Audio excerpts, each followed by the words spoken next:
Halo, ketemu lagi dengan saya, Dr. Made Hipnotis. Channel yang khusus membahas tentang dunia hipnoterapi. Teman-teman, tahu nggak bedanya antara anxiety dengan anxiety disorder? Sebenarnya sama dengan mengatakan antara cemas dengan cemas yang berlebihan. Perbedaannya seperti ini ya. Kalau kita menyebut anxiety atau cemas, itu adalah kondisi normal. Hampir seluruh manusia itu pernah mengalami yang namanya anxiety atau cemas.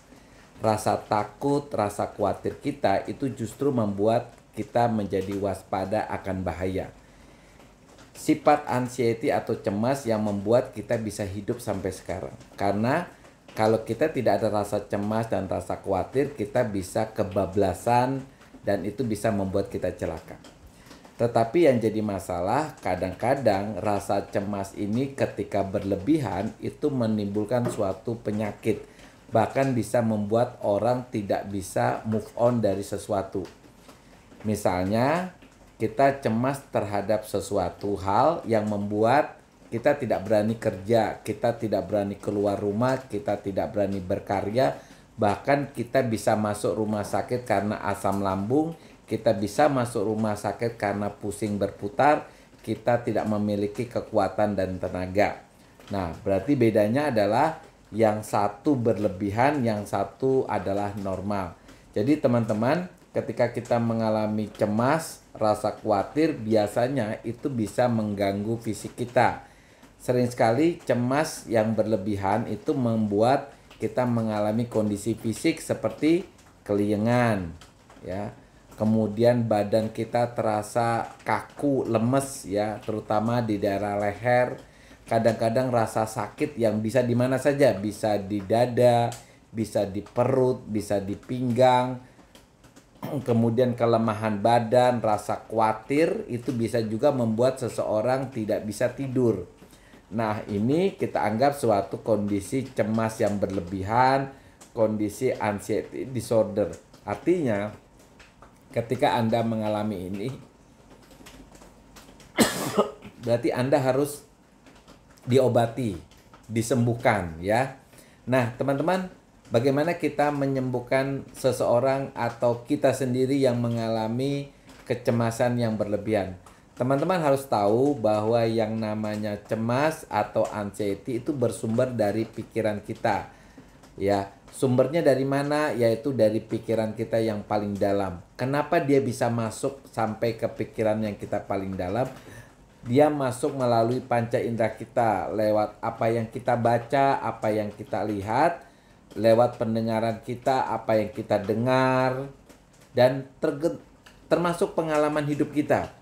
Kita mungkin mengalami trauma, rasa dibully gitu ya. Apapun yang kita alami itu bisa masuk ke alam bawah sadar kita dan bisa mempengaruhi hidup kita.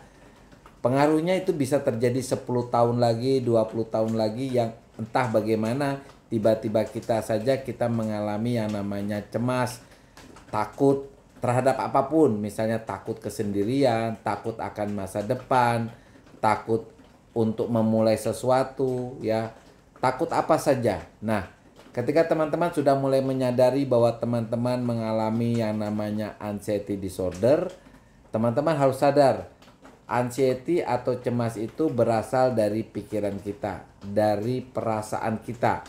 Karena kita sudah tahu dia berasal dari pikiran, kita harus tahu bagaimana menyembuhkannya.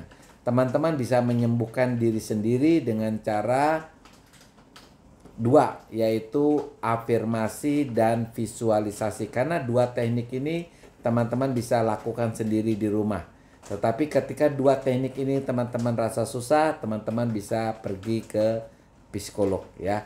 Nah, afirmasi itu adalah kalimat positif yang diucapkan berkali-kali secara konsisten. Secara ilmu pikiran, ketika suatu kalimat diucapkan berkali-kali secara konsisten, apalagi menggunakan perasaan, maka kalimat itu akan menjadi keyakinan baru kita.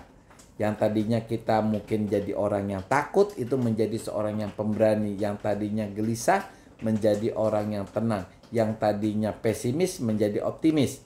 Nah, begitulah kekuatan dari afirmasi. Yang kedua adalah visualisasi. Kita membayangkan sesuatu diri kita yang positif. Kita membayangkan diri kita menjadi seseorang yang pemberani. Ya, misalnya kita mengidolakan seseorang, kita mengidolakan itu bahwa kita seolah-olah memiliki sifat yang sama dengan orang yang kita idolakan. Itu namanya visualisasi. Intinya baik afirmasi dan visualisasi kita bisa lakukan sendiri, dan itu bisa mengubah pikiran kita yang tadinya cemas menjadi berani, yang tadinya pesimis menjadi optimis. Oke, teman-teman bisa mencoba, selamat mencoba, semoga berhasil. Tetap semangat.